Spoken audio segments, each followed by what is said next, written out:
I can still picture the moment like it just occurred. I was by the coffee machine at the office, adding a splash of oat milk to my coffee when Ryan, the new CEO and the son of the founder, walked into the break room. He didn't greet me, didn't smile. He simply looked at me like I was a piece of furniture he was ready to discard. "Lily, I need you in my office, now." It wasn't a request. I'd been with the company for almost 11 years. In that time, I had built the client services department from the ground up, negotiated over 100 contracts, and trained most of the team now working just outside his office. But to Ryan, none of that mattered. His father, Mr. Cole, had built the company with hard work and loyalty. Ryan had inherited the role and apparently thought that gave him the right to act however he pleased. I followed him, trying to push away the tightness in my chest. He didn't even sit down. "You're fired," he said, his tone cold and detached. "We don't need lazy people like you dragging us down." I blinked, thinking it had to be some sort of twisted joke. "Excuse me?" I managed. "You heard me," he said casually, flipping through a pile of papers as though he were deciding what to have for lunch. "You can pack your things and leave immediately." I stood there, stunned. My heart was pounding in my ears. I wanted to yell, to defend myself, to demand an explanation, but instead, I just smiled, a calm, collected, deliberate smile. "Understood," I replied. "Have a good day, Ryan." I left his office with my head held high, though inside I was shaking. My colleagues looked at me as I passed, sensing something was wrong. A few of them stood, about to ask, but I gave a subtle shake of my head. "Don't make this harder."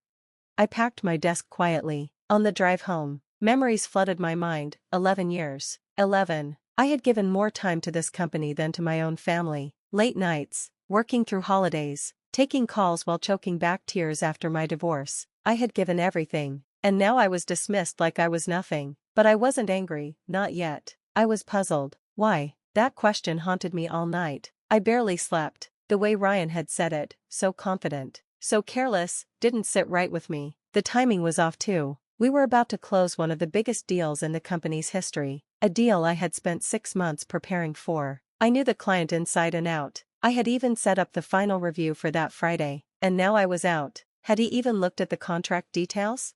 The next morning, just after 9 a.m., my phone buzzed. I didn't recognize the number. I let it ring, not sure if I could take another blow, but curiosity got the better of me. "Lily, it's Mr. Cole." The voice sent a jolt down my spine. The real CEO, the man who had hired me 11 years ago after a single interview. "I just walked into the office," he said, his voice tight. "Why the hell did you pack up and leave? What happened?" I hesitated. "Your son fired me." There was silence on the other end, then, a sharp inhale, and he spoke again, slower, as if trying to stay calm. "Lily, did he read your contract?"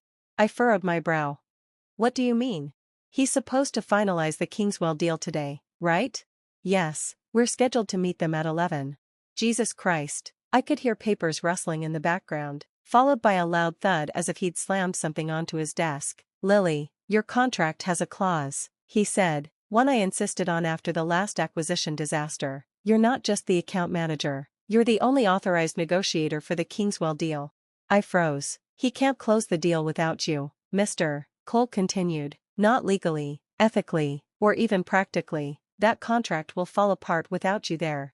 A slow-burning realization settled deep in my chest. He hadn't read it. Ryan had no idea what he'd just done, and in that moment, something inside me shifted. The betrayal still stung, yes, but now I felt something else entirely: control. He'd acted too quickly, and now the consequences were his to bear. Mr. Cole ended the call without another word. I could feel his fury through the silence that followed. I sat motionless in my apartment, my coffee growing cold beside me, staring at nothing in particular. He didn't even know his son had fired me without reviewing the contract. I leaned back on the couch and let out a bitter laugh. After 11 years, this was how it ended, all because of a spoiled, impulsive man-child trying to act like a CEO, making decisions as if they were moves in a video game. But real companies don't bounce back from bad decisions. This one was about to find that out the hard way. I wasn't sure what to do next. Part of me wanted to get dressed and show up at the office just to watch the fallout. But another part, the part that had endured years of unappreciated overtime and swallowed my pride more times than I could count, wanted to let them burn. I didn't have to wait long. At 10:13 a.m., another call came through. It was Ryan. I let it go to voicemail. A minute later, another call, this time from reception, then legal, then accounting. My phone was buzzing nonstop, lighting up like a Christmas tree. I didn't answer a single one. The voicemail icon blinked relentlessly. I opened it. Lily, hi, it's Ryan. His voice was strained. Listen, there was a mix-up yesterday. I may have acted too quickly. We really need you back today. It's urgent. Please call me. The word urgent kept echoing in my head, like a marble rolling inside a glass jar. He hadn't said sorry once, not even in a fake, corporate way. It was panic wrapped up in politeness. I took a sip of my cold coffee, still sitting on the couch. At 10:32, my phone buzzed again. This time, it was a number I hadn't seen in years. Nicole, an old coworker. We'd been close when she was in my department, before transferring to marketing. I answered. Lily, you won't believe what just went down, she whispered. Try me. Ryan just got an earful from his dad, right in front of everyone. The meeting room was packed. Mr. Cole came in and slammed the Kingswell contract on the table. My eyebrow lifted. He brought the contract? Yep, and he asked one question. Did you even read this before firing Lily? Ryan tried to cover with some excuse about shifting direction and reevaluating roles, but Mr. Cole wasn't buying it. He turned straight to the clause you always mentioned, the one that says you're the only negotiator for the Kingswell deal. That clause was there for a reason, she added. Everyone knows that. Everyone except Ryan. I could hear murmurs from the office in the background. Lily, he looked like a ghost. He realized he was the one about to screw everything up with Kingswell. I exhaled slowly. And what did Mr. Cole say? He told him, if this deal fails, your position here becomes negotiable. I let out a breath I didn't realize I was holding. That was the first crack in Ryan's armor. I don't know what you're planning, Nicole added, but whatever it is, you've got the upper hand now. I thanked her softly and ended the call. Then, I stood up and gazed out the window. The city skyline was quiet, still. It always brought me comfort, the city, indifferent to our chaos, continuing as usual. At 11:15, another message arrived. This time, it was from Mr. Cole himself. Lily, I'm deeply sorry for what happened. I misjudged the situation. Please come in, not just for the deal, but so we can talk privately. It was tempting, but I wasn't ready to walk back in like nothing had happened, not yet. Ryan's mistake wasn't just about the contract. It was about respect, trust, and the years I had given, a lifetime of work that couldn't be erased by a panicked phone call and a seat at the negotiation table. Still, something inside me stirred. I wasn't petty, but I wasn't weak either. I didn't want revenge. I wanted accountability. I picked up my phone and typed my response, not a call, but a message. I'll consider coming back to finalize the Kingswell deal, but only under specific conditions. I want to speak directly with Mr. Cole beforehand. I hit send, then changed out of my pajamas and began preparing. By the time I arrived at the office, it was just past noon. I didn't use the employee entrance. I walked through the main lobby like a visitor, a move I knew would attract attention. Everyone knew I'd been fired the day before. My return wasn't just a quiet return, it was a statement. The receptionist jumped to her feet as soon as she saw me. Miss Harris? Lily? She stammered. Mr. Cole is expecting you, right this way. As I followed her down the hall, I could feel the shift in the atmosphere. People looked up from their desks, conversations paused, the air was thick with tension, like the building was holding its breath. Mr. Cole stood at the door to his office when I arrived. He wasn't smiling. Lily, he said, nodding, thank you for coming in. I nodded back, not offering my hand. He stepped aside, letting me pass into the office. It was quiet for a moment as I sat across from his massive oak desk. He closed the door behind him, leaned against it, and sighed deeply. I made a mistake, he began, a big one. I gave my son too much responsibility too quickly. I wanted him to prove himself, but I never expected him to burn bridges before learning how to build them. I stayed quiet, listening. He sat down, his tone softening. What he did to you was unprofessional, disrespectful, and frankly, it jeopardized a deal we've worked over 6 months to secure. I nodded slowly. Yes, it did. I read the contract again this morning, every word. You were given full authority over the Kingswell account. Legally, the client won't recognize anyone else as the company's representative during negotiations. That clause was added after the Steel Ridge disaster. I remember it well, I replied quietly. So do I, he said. I was the one managing the fallout. He met my eyes. "You didn't deserve what happened yesterday," he continued, "and I'd like to offer you your job back, with full authority to finish the deal. Whatever conditions you need, we'll make them work." There was sincerity in his voice, regret too, but this wasn't just about the deal, it was about leadership, accountability, and dignity. "I'll come back," I said, "but I want everything in writing, a revised contract, clear autonomy over Kingswell, and no interference from Ryan." He nodded quickly. "Done. And one more thing," I added, my voice firm, "this can't happen again. Not to me, not to anyone." Silence hung in the air, then, he gave me a slow, thoughtful nod. "You have my word." With that, I stood up. The moment I stepped out of his office, I spotted Ryan down the hall, arms crossed, pretending to engage in an intense conversation with a junior executive. The second I appeared, his eyes locked on mine. I didn't flinch or look away. I walked past him with purpose, and for just a brief moment, I saw the exact moment he realized his grip on things was slipping.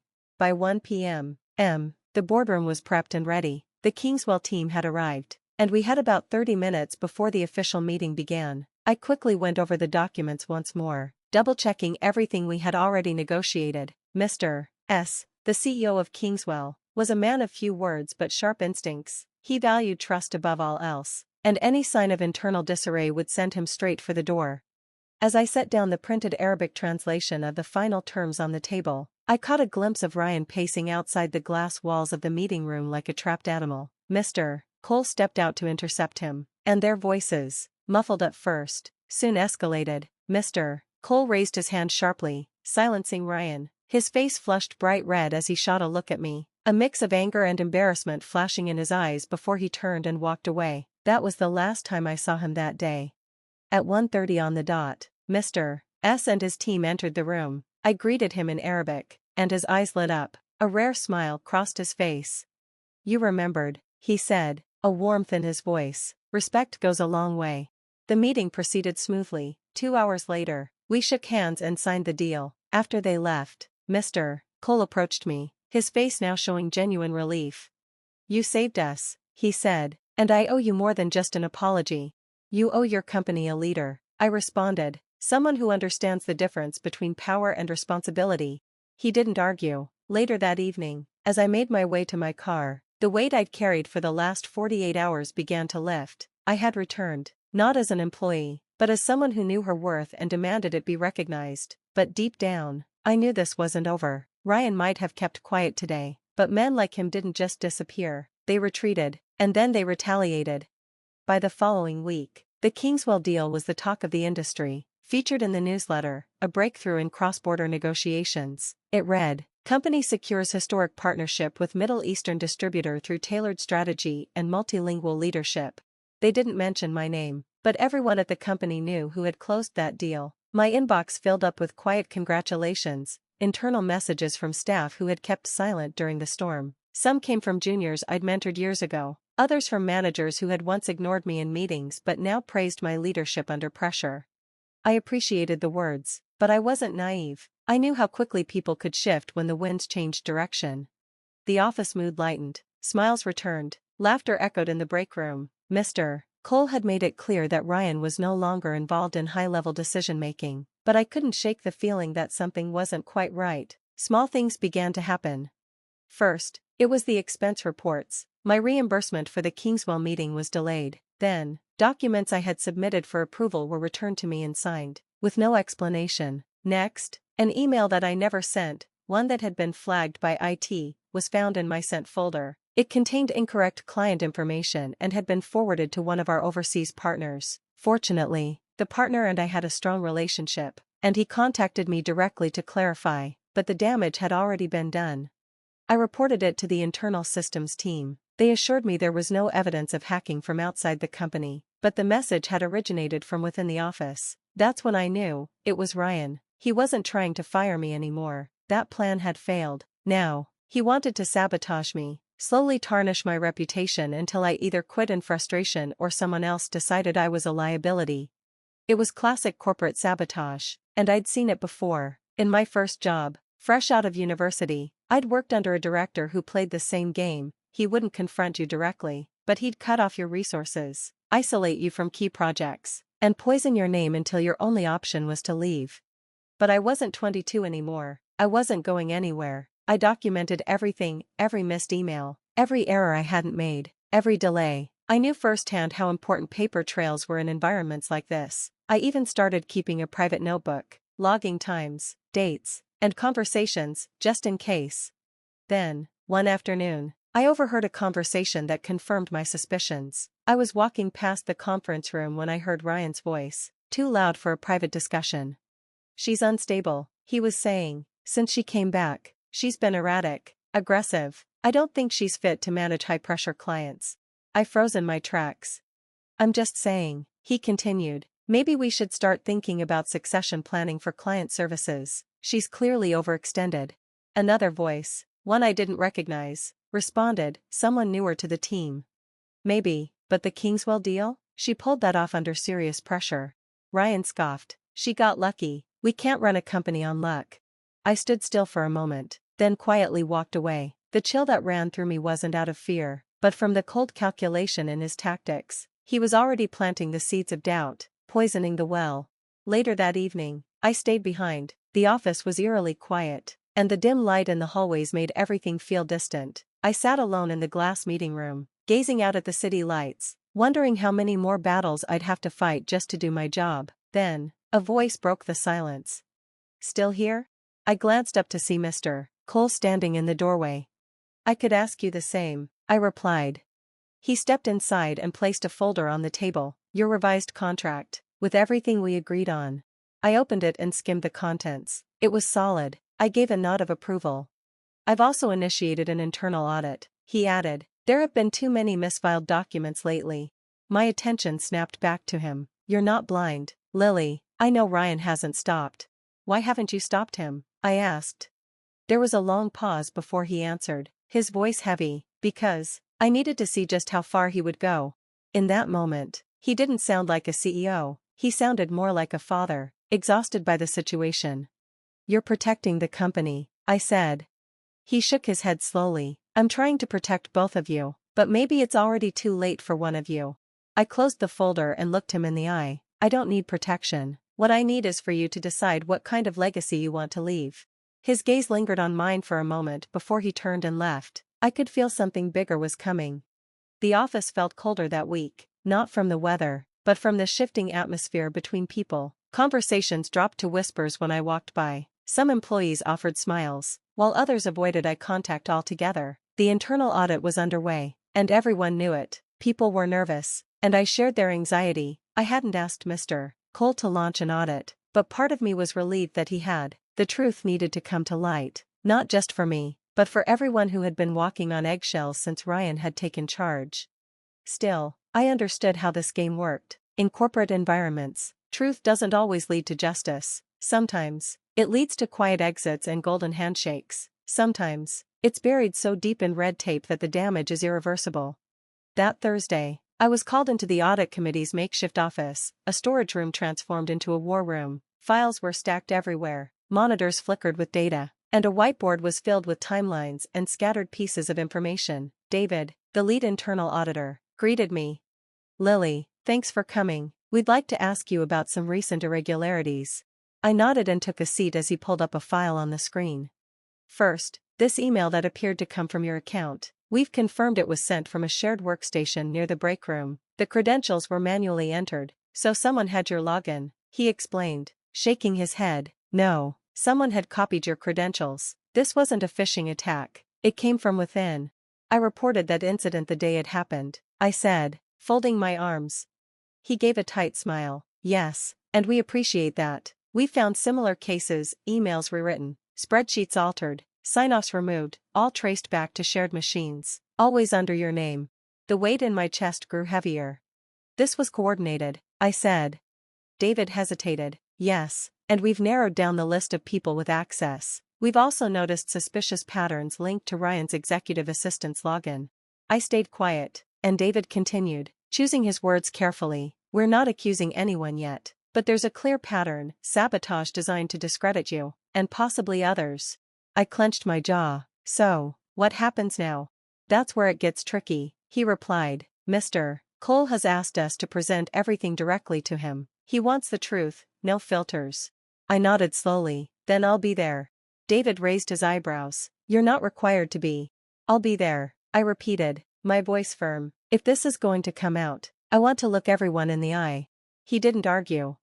That night, I hardly slept. I kept thinking about the talented employees who had quietly left over the past year, people in their 30s and 40s who had simply moved on without much notice. They had once been considered rising stars. I had once thought it was just turnover. Now, I couldn't help but wonder how many of them had been quietly pushed out by Ryan's games. The next morning, I arrived early to the executive boardroom. Mr. Cole was already there, staring out the window, looking like a man waiting for the final card to fall. David and 2 auditors followed, and then Ryan arrived, 10 minutes late, looking smug, his phone in hand. He barely looked concerned until he saw me. He paused at the door. She's not on the audit committee, he said. Mr. Cole didn't turn around. She's here at my request. Ryan shifted uncomfortably. This is supposed to be internal, confidential. Then you should have kept it that way when you used company resources to fabricate emails, I said, my voice calm but firm. Ryan scoffed. That's absurd. David spoke up. We've traced multiple login attempts linked to your assistant's account, all tied to irregularities targeting Lily's work. The timeline is clear. Ryan's practiced smugness began to crack. His face shifted, growing tense. You're reaching, he said, his voice defensive. She's just bitter about being let go. I met his gaze steadily. You didn't let me go, Ryan. You tried to destroy me, and you almost wrecked the biggest deal this company's seen in 5 years. Mr. Cole finally turned to face him. I gave you opportunities, he said quietly. I gave you more than one, and all you did was tear down the very people trying to build something real here. Ryan's confidence began to crack. This isn't what you think, he tried to explain. No, Mr. Cole interrupted. It's worse. A heavy silence settled in the room. Then, Mr. Cole stood and spoke firmly. The board will review this report. Until then, you're suspended, effective immediately. Ryan opened his mouth, ready to protest, but no words came. He glanced at me, not with anger, but with disbelief, as though he had finally realized his usual tricks wouldn't work anymore. Without another word, he left. I remained in the room as Mr. Cole exhaled deeply, his shoulders slumping. I failed him, he muttered, his voice heavy with regret. As a leader, and maybe as a father. You can't lead someone who refuses to grow, I said softly, but you can still lead the company. That's a choice you still have. He met my eyes, nodded slowly, and for the first time since this all began, I felt the weight of the situation start to lift. 2 weeks after the audit meeting, the ripple effect of that day still reverberated through the office. Ryan hadn't returned, and the once confident smirk he'd worn like a badge had become the subject of whispered gossip. The board wasted no time. The evidence was undeniable, the falsified emails, the login traces, the missing files, the attempts to weaponize HR complaints. Each piece pointed to Ryan, and his manipulation of others. When the final report was released, it was clear Ryan's actions had been more than just personal vendettas against me. He had threatened the very integrity of the company. His suspension quickly became a termination, with an official announcement citing breaches of ethical conduct and internal misconduct. There were no lawsuits, no press releases, just a quiet exit into corporate obscurity. But word got around. I thought I'd feel victorious when I heard the news, but instead, I felt calm, not triumphant, just steady, like the storm had passed, and I could finally breathe again. A few days later, Mr. Cole called me into his office and closed the door behind me. I did think about this, he said, sitting at his desk with a folder in front of him, but not opening it yet. I've spent a lot of time reflecting on everything that's happened, and on what I want this company to be moving forward. I didn't speak, letting him take his time. You've demonstrated more leadership in the past month than most executives do in their entire careers. You protected our largest deal, maintained your composure despite public humiliation, and handled personal attacks with professionalism. That's the kind of person I want helping run this company. He slid the folder across the desk. Inside was a promotion letter, Director of Client Strategy, a high-ranking executive role reporting directly to him. I looked up, surprised. I didn't ask for this. I know, he replied, that's exactly why you deserve it. I paused for a moment, then gave him a small nod. If I accept this, I want to have a say in how we move forward. I don't just want the title. I want to help rebuild this culture the right way. He smiled. That's exactly what I hoped you'd say. Later that evening, as I sat alone in my new office, a temporary one until renovations were completed, I stared at the blank nameplate on the door. For years, I had walked these halls, wondering if anyone saw the effort I put in, the late nights, the client recoveries, the problems I solved without any praise. I thought staying silent was the best way to keep the peace, but silence almost cost me everything.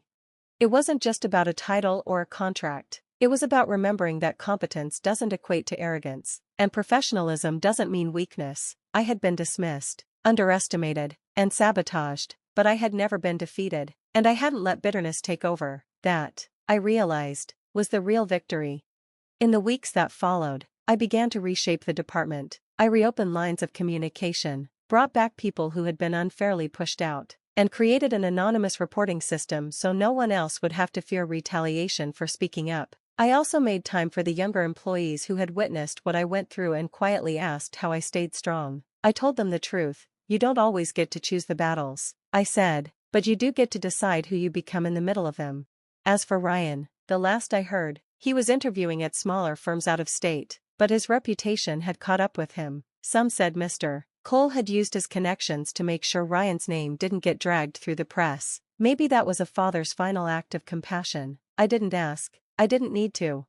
One afternoon, while walking through the office, I passed the glass wall where the Kingswell negotiation had taken place. I paused for a moment, remembering it all, the sabotage, the phone calls, the panic, and the eventual triumph. That deal had changed the trajectory of my career, but the real turning point had come the moment I stood in front of Ryan's office, smiled, and walked out without begging for his approval. That was when everything shifted, not because I gave up, but because I knew my worth. And I refuse to let anyone take that away from me again.